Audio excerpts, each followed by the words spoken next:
अस्सलामुअलैकुम रहमतुल्लाहि व बरकातुहू। आप देख रहे हैं मेरा यूट्यूब चैनल और मैं हूं खुलम नबी मदनी। आज 13 जनवरी 2024 है और आज दिन है हफ्ते का। इस वीडियो में गजा और इसराइल के दरमियान जारी जंग के हवाले से ताज़ा तरीन खबरें हैं, नई अपडेट्स, नई मालूमात और डेवलपमेंट्स हैं, वो आपके सामने रखने जा रहे हैं। नाज़रीन किराम, गजा और इसराइल के दरमियान इस वक्त शदीद घुमसान की खूनी जंग चल रही है। आज इस जंग का 99वां दिन है। इसराइली फौजें गजा के अंदर घुसी हुई हैं, लेकिन मुजाहिदीन इसराइली फौज का मुकाबला कर रहे हैं। इसराइली फौजों को गजा में घुसे हुए 76 दिन हो चुके हैं। नाज़रीन किराम, कोई बड़ी कामयाबी इसराइली फौज को इन 76 दिनों में हासिल नहीं हुई है। मेरे सामने मैदान जंग से मिलने वाली ताज़ा तरीन खबरें, इत्तलाआत और मालूमात हैं जो मैं आपके सामने बयान करने लगा हूं, जिनसे आपको अंदाजा होगा कि कैसे गजा के मुजाहिदीन दज्जाली फौज का हशर नशर कर रहे हैं। इस वक्त गजा के मुख्तलिफ इलाकों में बड़ी शदीद झड़पें चल रही हैं, जैसे खान यूनिस का इलाका है, जैसे बैत लाहिया का इलाका है। बैत लाहिया शुमाल मगरबी इलाका है गजा का।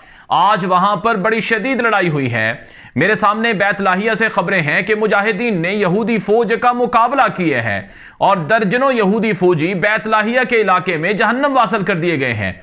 और आज सुबह से हम देख रहे हैं कि गजा से मुसलसल यहूदी फौजियों को हेलीकॉप्टरों के जरिए से मुंतकिल किया जा रहा है अस्पतालों में। इसराइली मीडिया के मुताबिक आज सुबह से लेकर अब तक 25 से ज्यादा यहूदी फौजी जख्मियों को गजा से लाया गया है, जिन्हें बीर सब के सोरोका अस्पताल में और इसी तरह से तिल अबीब के मुख्तलिफ अस्पतालों में शिफ्ट किया गया है।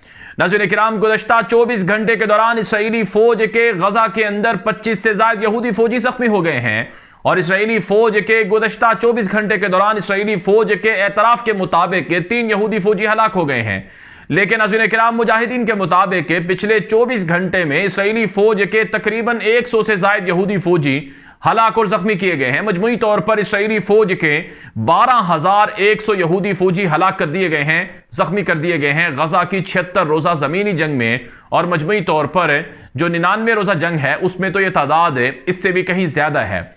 फिर नाज़रीन किराम, पिछले 24 घंटे में मुजाहिदीन के हाथों इसराइली फौज के तकरीबन 15 टैंकों को, फौजी गाड़ियों को, बिल्डोजर वगैरह को निशाना बनाया गया है। मुजाहिदीन ने अब तक जो यहूदी फौज के टैंक तबाह किए हैं उनकी तादाद 1470 बताई जाती है। 1470 यहूदी फौज के टैंक, फौजी गाड़ियां, बिल्डोजर वगैरह तबाह हुए हैं जुजवी और कुल्ली तौर पर, मजमूई तौर पर, जबकि 12,100 यहूदी फौजी मजमूई तौर पर हलाक और जख्मी हुए हैं। नाज़रीन किराम, इसराइल जलकर राख हो रहा है। आज की बड़ी खबर आपके सामने रखूंगा। इसराइल की बड़ी मशहूर न्यूज़ मीडिया नेटवर्क है, उसने ये दावा किया है, वला के नाम से न्यूज़ है, न्यूज़ एजेंसी भी है और मीडिया नेटवर्क भी है। उनकी बड़ी ये रिपोर्ट सामने आई है जिसने पूरी दुनिया में बल्कि इसराइल के अंदर भी तहलका मचा दिया है। रिपोर्ट ये है कि 4,000 यहूदी फौजी गजा के अंदर डिसेबल हो गए हैं। 4,000 यहूदी फौजी माजूर हो गए हैं पिछले कुछ दिनों के दौरान और यह तादाद 30,000 यहूदी फौजियों तक पहुंच सकती है। यानी गजा की जंग में इसराइली यहूदी फौजी मुजाहिदीन के हाथों जो माजूर हुए हैं उनकी तादाद 30,000 से भी तजावुज कर रही है। यह वला न्यूज़ एजेंसी की रिपोर्ट है जो मैंने आपके सामने रखी है। अब यहूदी फौजी माजूर कैसे होते हैं? एक तो मुजाहिदीन जब उनको टैंकों के अंदर मारते हैं, उनको जब फौजी गाड़ियों में मारते हैं, अक्सर यहूदी तो मौके पर हलाक हो जाते हैं। जो टैंकों के अंदर बैठे हुए यहूदी फौजी होते हैं उनमें से किसी की टांग कट जाती है, किसी का हाथ कट जाता है और किसी की कमर की हड्डी टूट जाती है। तो ऐसे बेशुमार यहूदी फौजी इस जंग के बाद देखे गए हैं जिनकी टांगें टूटी हुई हैं, जिनके हाथ टूटे हुए हैं, और ऐसे बेशुमार यहूदी फौजी अस्पतालों में नजर आए हैं जिनकी आंखें चली गई हैं, यानी दोनों आंखों से अब उन्हें नजर नहीं आता है। तो मुख्तलिफ तरह के अमराज का शिकार हो चुके हैं यहूदी फौजी। और नाज़रीन किराम, जो यहूदी फौजी नफ्सियाती अमराज का शिकार हुए हैं, जहनी अमराज का शिकार हुए हैं, उनकी तादाद बहुत ज़्यादा है। जो यहूदी फौजी खुदकुशियां कर चुके हैं उनकी तादाद 25 से भी तजावुज कर चुकी है। तो इसराइली फौज गजा के अंदर बेतहाशा नुकसान बर्दाश्त कर रही है। मुजाहिदीन खान यूनिस के इलाके में, मुगराका का इलाके में और इसी तरह से मुखय्यम अल मगाज़ी के इलाके में, अन-नुसैरात के इलाके में और इसके अलावा अत्तुफ़ा अद-दरज के इलाकों में और इसके साथ साथ अज़ैतून और रिज़वान के इलाकों में यहूदी फौज से इस वक्त झड़पें कर रहे हैं। गजा में मैदान जंग में लड़ने वाले मुजाहिदीन ने बताया है कि पिछले 24 घंटे के दौरान कई जगहों पर यहूदी फौज पर मार्टर गोलों की और मिसाइलों की बारिश की गई है और यहूदी फौज को बेतहाशा नुकसान पहुंचाया गया है। मुजाहिदीन का यह भी दावा है कि मैदान जंग में हमारे मुजाहिदीन का पलड़ा मजबूत है और मुजाहिदीन बदस्तूर यहूदी फौज से लड़ रहे हैं और यहूदी फौज मुजाहिदीन के मुकाबले में आने से डर रही है। मुख्तलिफ इलाके हैं गजा के जहां पर बड़ी शदीद झड़पें और लड़ाइयां और फायरिंग और धमाकों की आवाज़ें सुनाई दी जा रही हैं। दूसरी तरफ नाज़रीन किराम, इसराइल की वहशियाना बमबारी भी गजा के अंदर चल रही है। चुनांचे पिछले 24 घंटे के दौरान इसराइल की वहशियाना बमबारी में मजीद 100 फ़लस्तीनी मुसलमान शहीद हो गए हैं और 300 से ज़्यादा फ़लस्तीनी मुसलमान जख्मी हुए हैं। मुख्तलिफ इलाकों में टैंकों से गोलाबारी की जा रही है, हेलीकॉप्टरों से गोलाबारी की जा रही है, जंगी जहाज़ों से गोलाबारी की जा रही है और इसके साथ साथ जो क्वाडकॉप्टर्स हैं उनके ज़रिए से भी गोलाबारी की जा रही है। फिर आज की जो एक और बड़ी खबर है वो ये है कि इसराइल गजा पर कब्जा करने के जो मंसूबे रखता था, अब वो मंसूबे उनके पाश हो गए हैं। यहूदी अब अलल ऐलान कह रहे हैं कि गजा पर इसराइल के कब्जे का कोई प्लान नहीं है। गजा पर इसराइल कब्जा नहीं करना चाहता है, सिर्फ हमास से हम लड़ने के लिए आए हैं और हमास को खत्म करना चाहते हैं क्योंकि हमास ने इसराइल पर हमला करके यहूदियों को खत्म किया था। यह सिर्फ अब बयानात सामने आ रहे हैं। नाज़रीन किराम, आज की एक और बड़ी खबर आपके सामने रखेंगे कि आलमी अदालत इंसाफ में इसराइल के जंगी जराइम के हवाले से जो मुकदमा चल रहा है, इस मुकदमे में इसराइल को बड़ी शिकस्त हो रही है। चुनांचे खबर यह आ रही है कि अबरानी मीडिया में इसराइल के उन वजीरों को लान तान किया जा रहा है जिन वजीरों ने यह बयानात दिए थे कि गजा को मुकम्मल तौर पर जला देना चाहिए। नेतन्याहू की जमात का एक यहूदी वजीर था, निसिम के नाम से, उसने यह कहा कि गजा को जला देना चाहिए। एक ऐसे मौके पर जब गजा में इसराइल के जंगी जराइम के इर्तिकाब का मुकदमा आलमी अदालत इंसाफ में चल रहा है, इसराइली यहूदी सियासतदानों का, पार्लियामेंट के अरकान का, वज़रा का इस तरह के बयानात देना ये बहुत ज़्यादा नुकसान दे रहा है इसराइल को। ये इसराइली मीडिया के जो माहिरीन हैं वो बता रहे हैं। चुनांचे नाज़रीन किराम, एक इसराइली यहूदी वजीर ने तो ये भी कहा था कि गजा पर एटम बम गिरा देना चाहिए और कई यहूदी वज़रा ये कह चुके थे कि पूरे गजा पर बल्कि पूरे फ़लस्तीन पर कब्जा कर लेना चाहिए और फ़लस्तीनियों को जब तक इसराइल अपने आसपास से नहीं भगाएगा तब तक इसराइल महफूज नहीं होगा। तो आलमी अदालत इंसाफ में इसराइल के जंगी जराइम साबित हो चुके हैं। आलमी अदालत इंसाफ में इसराइल के जंगी जराइम के जो सबूत और दलाइल दिए गए हैं जनूबी अफ्रीका और उनकी कानूनी टीम की जानिब से, उस पर जजेस मुतमईन हो चुके हैं। आलमी अदालत इंसाफ में 3 जजेस ऐसे भी हैं जिनका ताल्लुक लबनान से, मगरब से और ट्यूनिस से है, यानी जिनका ताल्लुक अरब ममालिक से है और वो खुद अरब हैं। 15 जजेस हैं जो इस मुकदमे की समाअत कर रहे हैं। अगर 8 जजों ने फैसला दे दिया कि इसराइल ने जंगी जराइम का इर्तिकाब किया है तो न सिर्फ इसराइल के वजीर आज़म नेतन्याहू, वजीर दिफा योआफ गालंट, आर्मी चीफ हर्जी हलवी और बाकी जो जर्नैल हैं उनकी गिरफ्तारी के वारंट जारी होंगे, बल्कि उन पर पाबंदियां भी लगेंगी और इसके साथ साथ इसराइल पर भी पाबंदियां लगेंगी और इसराइल को गजा की जंग रोकने के ऑर्डर्स दिए जाएंगे। तो ये अगले कुछ दिनों में ये चीज़ें तवक्को हैं और इसराइल इस हवाले से बहुत ज़्यादा परेशान है। चुनांचे अभी इसी वजह से इसराइल ने घुटने टेकना शुरू किए हैं और इसराइल पसपा होने लगा है। फिर नाज़रीन किराम, आज की एक और बड़ी खबर आ रही है अबरानी मीडिया से कि इसराइल हमास के साथ कैदियों के तबादले और रिहाई की डील करने पर भी रजामंद हो गया है। रिपोर्ट के मुताबिक याह्या सिनवार जो हमास के गजा के अंदर सरबराह हैं, उनके जो करीबी साथी कमांडर्स थे जो इस वक्त इसराइली जेलों में हैं, उनकी रिहाई की शर्त रखी थी हमास ने इसराइली कैदियों को छोड़ने के हवाले से। तो अब इसराइल हमास के कमांडर याह्या सिनवार के साथ मुआहिदा करने और उनकी जमात के जो अहम तरीन जो कमांडर्स हैं उनको रिहा करने पर तैयार हो चुका है। ये भी रिपोर्ट्स में बताया जा रहा है। फिर दूसरी तरफ नाज़रीन किराम, आज की एक और बड़ी खबर जो मेरे सामने आ रही है, अबरानी मीडिया ने तस्लीम किया है कि इसराइली जो फौज के बड़े बड़े कमांडर्स और जर्नैल हैं वो गजा के अंदर बहुत ज़्यादा नुकसानात देख रहे हैं। जैसे आज की बड़ी खबर है कि इसराइल का फौजी यूनिट्स है 8226 के नाम से, 8226 के नाम से जो फौजी ब्रिगेड है उसका कमांडर शदीद जख्मी हो गया है। इसी तरह से 363 के नाम से जो ब्रिगेड है इसराइली फौज का यूनिट है उसका जो कमांडर था वो भी जख्मी हो गया है।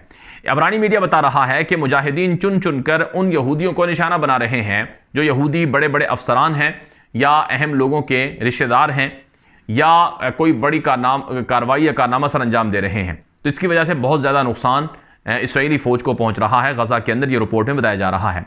फिर नाज़रीन किराम, आज की एक और बड़ी खबर यह है कि इसराइल के अंदर लड़ाई हो रही है। यहूदी वजीर आपस में दस्तो गिरबा हैं। इसराइली वजीर दिफा योआफ गालंट और इसराइल का कौमी सलामती का जो कट्टर यहूदी वजीर है एतमार बिन गफीर, उनके दरमियान काफ़ी झड़प हुई है, जिसे अबरानी मीडिया ने रिपोर्ट किया है। फिर आज की एक और बड़ी खबर यह है कि अद्दिफा अल गरबिया में, वेस्ट बैंक में बड़ी शदीद लड़ाई चल रही है, क्योंकि वहां पर फ़लस्तीनी मुसलमान मुजाहिदीन वो इस वक्त यहूदी फौज से मुकाबला कर रहे हैं। तुलकरम में, तुबास में, जनीन में और इसके अलावा यरूशलेम में, रामल्ला में और कल रात अल खलील शहर में बड़ी शदीद झड़पें हुई हैं। कई यहूदी फौजी जख्मी हो गए हैं अल खलील शहर के अंदर है, और 3 फ़लस्तीनी मुसलमान मुजाहिदीन को भी शहीद कर दिया गया है, ये रिपोर्ट्स में बताया जा रहा है। तो अद्दिफा अल गरबिया में हालात ख़राब हो चुके हैं। अद्दिफा अल गरबिया में मुसलमान मुजाहिदीन लड़ रहे हैं, यहूदी फौजियों पर फिदाई हमले कर रहे हैं, और इसके साथ साथ गजा के अंदर भी लड़ाई चल रही है।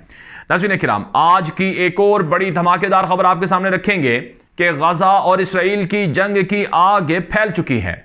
आज की बड़ी खबर यह है कि यमन पर अमेरिका ने एक मर्तबा फिर बमबारी कर दी है। जी हाँ नाज़रीन किराम, आज की एक और बड़ी खबर सामने आ रही है कि यमन के मुख्तलिफ इलाकों में अमेरिका ने रात गए बरतानिया के साथ मिलकर जंगी जहाज़ों के जरिए से और बाहरी जहाज़ों के जरिए से बमबारी की है, और कई जगहों पर हालात ख़राब हुए हैं। नाज़रीन किराम, रिपोर्ट सामने आ रही हैं कि यमन के अंसारुल्लाह हूसी जो मुसलसल इसराइल से वाबस्ता जहाज़ों पर हमला कर रहे हैं, जो अमेरिका और बरतानिया के जहाज़ों पर भी हमले कर रहे हैं ताकि वो इसराइल की मदद ना कर सकें, तो इस वजह से यमन के अंसारुल्लाह हूसियों के ठिकानों पर बमबारी की गई है अमेरिका की जानिब से। चुनांचे आज की बड़ी खबर यह है कि अमेरिका की जानिब से दावा किया गया है कि हमारे जंगी जहाज़ों ने और हमारे बाहरी जहाज़ों ने यमन के अंदर अंसारुल्लाह हूसियों के उन ठिकानों पर, फौजी अड्डों पर हमले किए हैं जहां से वो अमेरिका और आलमी जहाज़ों पर हमले करते थे। नाज़रीन किराम, यमन के अंसारुल्लाह हूसियों की जानिब से एक ताज़ा तरीन बयान जारी हुआ है, जिसमें उन्होंने कहा है कि अमेरिका इसराइल को बचाने के लिए जो यमन पर बमबारी कर रहा है, इसका बड़ा संगीन जवाब उन्हें मिलेगा, इसका बड़ा ज़बरदस्त जवाब उन्हें दिया जाएगा। यमन के अंसारुल्लाह हूसियों की जानिब से जारी होने वाले बयान में यह भी कहा गया है कि अमेरिका यह मत समझे कि वो बमबारी करके हमें कमज़ोर कर सकता है या हमें पसपा कर सकता है। हम पिछले 10 सालों से हालत जंग में हैं, लेकिन हम फिर भी मुकाबला कर रहे हैं। यमन के अंसारुल्लाह हूसियों की जानिब से एक जारी होने वाले बयान में यह भी कहा गया है कि अमेरिका का खित्ते के अंदर रहना ये हराम है, लिहाजा आज के बाद अमेरिका यमन का दुश्मन है और अमेरिका के ऊपर यमन की जानिब से हमले किए जाएंगे। खित्ते में जहां जहां भी अमेरिका की फौजी हैं वहां वहां पर हम हमले करेंगे, चाहे किसी भी अरब मुल्क में अमेरिका ने अपने फौजी अड्डे बना रखे हैं, अब हम उन पर हमले करेंगे। अब यह हमारे लिए जायज़ हो गया है, अब यह हमारे लिए हलाल हो गया है, क्योंकि अमेरिका ने हमारे मुल्क में आकर हमारी खुद मुख्तारी की खिलाफ वर्जी की है और हमारे मुल्क में आकर बमबारी की है। नाज़रीन किराम, यमन के अंसारुल्लाह हूसियों ने यह भी बताया है कि जो रात गए बमबारी हुई है उसमें उनके फौजियों को कोई नुकसान नहीं पहुंचा है। जो देलमी के नाम से फौजी अड्डा था वो आउट ऑफ सर्विस था, उस पर बमबारी करके हमें कोई नुकसान नहीं पहुंचाया गया है। ताहम यमन के अंसारुल्लाह हूसी इस बात पर वज़ीद हैं और ऐलान कर रहे हैं कि हम अमेरिका के जहाज़ों को भी निशाना बनाएंगे और इसी तरह से बरतानिया के जहाज़ों को भी निशाना बनाएंगे, और हम इसराइल जाने वाले जहाज़ों को किसी भी सूरत अपनी हुदूद से गुजरने नहीं देंगे और इसराइल के ऊपर हम हमले जारी रखेंगे जब तक कि गजा पर हमले बंद नहीं हो जाते हैं। तो यमन और अमेरिका के दरमियान बाकायदा जंग शुरू हो चुकी है। 2 दिन से अमेरिका यमन के अंदर आकर रात के बमबारी करता है, लेकिन यमन की जानिब से भी अमेरिका के जहाज़ों पर हमले किए जा रहे हैं। चुनांचे पिछले 24 घंटे में अमेरिका और बरतानिया से मुंसलिक 2 बाहरी जहाज़ों पर यमन की हुदूद से अंसारुल्लाह हूसियों ने हमले किए हैं, ये रिपोर्ट में बताया गया है। भारत सुनिए किराम, यमन और अमेरिका के दरमियान जो जंग है इस पर आज ईरान का बयान सामने आया है। ईरान की जानिब से कहा गया है कि हम यमन की खुद मुख्तारी का एहतराम करते हुए उनका साथ देने का ऐलान करते हैं। हम अमेरिका के साथ बराह रास्त जंग नहीं करेंगे, लेकिन यमन पर जो अमेरिका ने हमला किया है यह काबिल मजम्मत है और इससे अमेरिका खुद इस जंग को आगे बढ़ा रहा है। फिर इसी तरह से रूस और चीन की जानिब से अमेरिका पर बम गिरा दिए गए हैं। खबर सामने आ रही है कि रूसी मंदूब ने अक़वाम मुत्तहिदा में अमेरिका को लान तान करते हुए कहा है कि अमेरिका बदमाश है, तुम पूरी दुनिया के अंदर जंग की आग भड़का रहे हो, तुमने यमन पर हमला करके एक खुद मुख्तार मुल्क की सलामती को चैलेंज किया है, लिहाजा हम तुम्हारे हमले की मजम्मत करते हैं।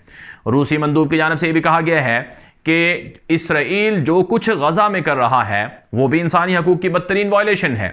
इसराइल ने 7 अक्टूबर की आड़ में अंधाधुंध वाशियाना बमबारी की है गजा के अंदर और गजा के मुसलमानों को, आम लोगों को शहीद किए हैं और इसी तरह से इंसानी हकूक की वायलेशन की है। और अमेरिका इसराइल के जंगी जराइम में इसराइल को सपोर्ट कर रहा है, यह रूसी मंदूब ने कहा है। और रूस की जानिब से कहा गया है कि हम गजा की खुद मुख्तारी और फ़लस्तीन की आज़ादी का मुतालबा करते हैं और हम यमन पर होने वाले अमरीकी हमले की भी शदीद अल्फाज में मजम्मत करते हैं। अगर अमरीका ने इस तरह की कार्रवाइयाँ जारी रखी तो पूरी दुनिया के अंदर जंग की आग फैल जाएगी, ये रूसी मंदूब ने अक़वाम मुत्तहिदा में बयान दिया है। फिर इसी तरह से चीन के मंदूब की जानिब से भी अमेरिका के यमन पर किए जाने वाले हमले की शदीद अल्फाज में मजम्मत की गई है और चीनी मंदूब की जानिब से कहा गया है कि अमेरिका इसराइल के जंगी जराइम रुकवाने की बजाय मजीद मुल्कों के अंदर नई नई जंगें शुरू कर रहा है, जो काबिल मजम्मत अमल है। चीन की जानिब से कहा गया है कि हम गजा में फौरी तौर पर जंगबंदी का मुतालबा करते हैं और इसराइल के जंगी जराइम के इर्तिकाब पर उसे सजा देने का भी मुतालबा करते हैं और फ़लस्तीन की आज़ाद और खुद मुख्तारी के लिए भी अक़वाम मुत्तहिदा को मुतहर्रिक होने का मुतालबा करते हैं और हम यमन पर अमरीकी हमले रोकने का भी मुतालबा करते हैं। तो रूस और चीन और ईरान की जानिब से खुलकर अमरीका और उनके इत्तेहादियों के खिलाफ ऐलान जंग कर दिया गया है। फिर इसी तरह से इराक के वज़ीर आज़म ने, तुर्की के सदर ने और मुख्तलिफ दीगर ममालिक की जानिब से भी यमन पर होने वाले हमलों की शदीद अल्फाज में मजम्मत की गई है। नाज़रीन किराम, सच्ची बात यह है कि अमरीका, यूरोप, मगरबी ममालिक के इस वक्त जो मशरकी ब्लॉक है या मशरकी नेशंस हैं उनसे हार चुके हैं। आज की बड़ी खबर यह है कि जर्मनी ने बाकायदा इसराइल को आलमी अदालत इंसाफ में सपोर्ट करने का ऐलान किया है। आप जानते हैं कि अमेरिका, बरतानिया, जर्मनी ये ममालिक हैं जो खुलकर इसराइल को सपोर्ट कर रहे हैं और स्पेन ने खुलकर ऐलान किया है कि हम अमेरिका के बनाए गए फौजी इत्तेहाद में शामिल होकर यमन पर बमबारी नहीं कर सकते हैं। इसके अलावा दुनिया के कई ममालिक हैं जो अमेरिका के फौजी इत्तेहाद में शामिल होने से इनकारी हैं। फिर दूसरी तरफ सुनिए किराम, लबनान और इसराइल के दरमियान भी हालात ख़राब हैं। लबनान और इसराइल के दरमियान सरहद पर इस वक्त बड़ी शदीद लड़ाई और बड़ी शदीद झड़पें चल रही हैं। रिपोर्ट सामने आ रही हैं कि गुज़श्ता रात भी लबनान की हदूद से इसराइल पर मिसाइलों के हमले किए गए और आज सुबह सवेरे से भी हमले किए जा रहे हैं। लबनान और इसराइल के दरमियान झड़पों में अब तक 1000 से ज़ायद मिसाइल लबनान की हदूद से इसराइल पर दाखिल जा चुके हैं और तकरीबन 2000 से भी ज़ायद यहूदी फौजी हलाक और ज़ख्मी हुए हैं। ये लबनान की हिजबुल्लाह तंजीम का दावा है। तो लबनान का महाज खुल चुका है, यमन का महाज खुल चुका है और इराक और शाम के अंदर अमरीकी फौजी अड्डों पर हमले हो रहे हैं। अब्दिफ़ा अल-गरबिया से इसराइली फ़ौज पर हमले हो रहे हैं और गजा के मुजाहिदीन इसराइली फ़ौज के साथ मुकाबला कर रहे हैं। और हकीकत यह है कि इसराइल गजा में 76 रोज़ा जंग में कोई बड़ी कामयाबी हासिल नहीं कर सके है सिवाय तबाही के और सिवाय बर्बादी के। और अमेरिका बार बार ये कह रहा है कि हम यमन पर हमले करेंगे क्योंकि यमन हमारी बात नहीं मान रहा है और यमन के अंसारुल्लाह हूसी हमारी मुसलसल खिलाफ वर्जियाँ करके वो आलमी जहाज़ों की जो तिजारत है बहर अहमर और बाबुल मंदब से उसको नुकसान पहुँचा रहे हैं। आज की एक और बड़ी खबर आखिर में आपके सामने रखेंगे कि सोमालिया की हदूद में अमेरिका की बहरिया के 2 फौजी लापता हो गए हैं। बताया जाता है कि उसे सोमालिया के जंगजुओं ने गिरफ्तार कर लिए है या अगवा कर लिए है। अमेरिका अपने फौजियों की तलाश कर रहा है। सोमालिया भी बहर अहमर पर वाक़ एक इंतहाई अहम मुल्क है, यमन के मुहाज़ात में वाक़ है। तो बहरहाल किराम, हालात बहुत ज़्यादा गड़बड़ हैं अमेरिका के लिए और बरतानिया के लिए। बताया जाता है अमेरिका और दीगर ममालिक की जानिब से कि जो अमेरिका ने यमन पर हमला किया है ये बहुत बड़ी गलती है। इराक और अफ़गानिस्तान की जंग के बाद यमन के साथ जो अमेरिका पंगे ले रहा है इसकी भारी कीमत अमेरिका को अदा करना पड़ेगी। बल्कि अमेरिका के मुख्तलिफ शहरों में जैसे न्यूयॉर्क में और मुख्तलिफ शहरों में बड़े बड़े प्रोटेस्ट हो रहे हैं और अमेरिका से इसराइल की मदद बंद करने का मुतालबा किया जा रहा है और अमेरिका से डिमांड की जा रही है कि यमन पर हमले भी बंद किए जाएँ और हमारे टैक्सों के पैसे दुनिया के अंदर जंगों की नज़र मत किए जाएँ। पहले ही रूस के साथ अमेरिका यूक्रेन के ज़रिए से फड्डा मोल लिए हुए है जिसकी भारी कीमत अमेरिकी और मगरबी और यूरोपियन अवाम को अदा करना पड़ रही है। बहरहाल नाज़रीन किराम, आज पूरी दुनिया में गजा के मुसलमानों के लिए प्रोटेस्ट हो रहा है। आज की बड़ी खबर यह है कि बरतानिया में जो फ़लस्तीन की आज़ादी और इंसानी हकूक़ के लिए काम करने वाली जो तंजीमें हैं उन्होंने दुनिया के 45 मुल्कों में और दुनिया के दर्जनों शहरों में आज फ़लस्तीन और गजा के मुसलमानों के लिए एक बड़ी रैली और बड़े एहतजाज का ऐलान कर रखा है और पूरी दुनिया में इसराइली मसनूआत का बाइकआउट भी हो रहा है, गजा के मुसलमानों के लिए एहतजाज भी हो रहा है और मुर्दाबाद इसराइल के नारे भी पूरी दुनिया में लग रहे हैं और इसराइल पूरी दुनिया में ज़लील और रुसवा होकर रह गया है। अब तक के लिए इतना ही। मज़ीद इस तरह की मालूमात और ख़बरों के लिए आप हमारा यूट्यूब चैनल है जो कि ग़ुलाम नबी मद्दी के नाम से, उसे लाजमी फॉलो कर लें। इस वीडियो को जितना आगे नशर करेंगे उतना ही लोगों को फ़लस्तीन और गजा के हवाले से मालूमात मिलेंगी और वो दुरुस्त हक़ाइक़ जान पाएंगे। मज़ीद ख़बरों के लिए आप हमारा नया यूट्यूब चैनल ख़बरों की दुनिया है उसे भी सब्सक्राइब कर लें, हमारा एक्स ट्विटर अकाउंट है उसे भी फॉलो कर लें। इजाज़त दीजिए। अस्सलामु अलैकुम व रहमतुल्लाहि व बरकातुहू।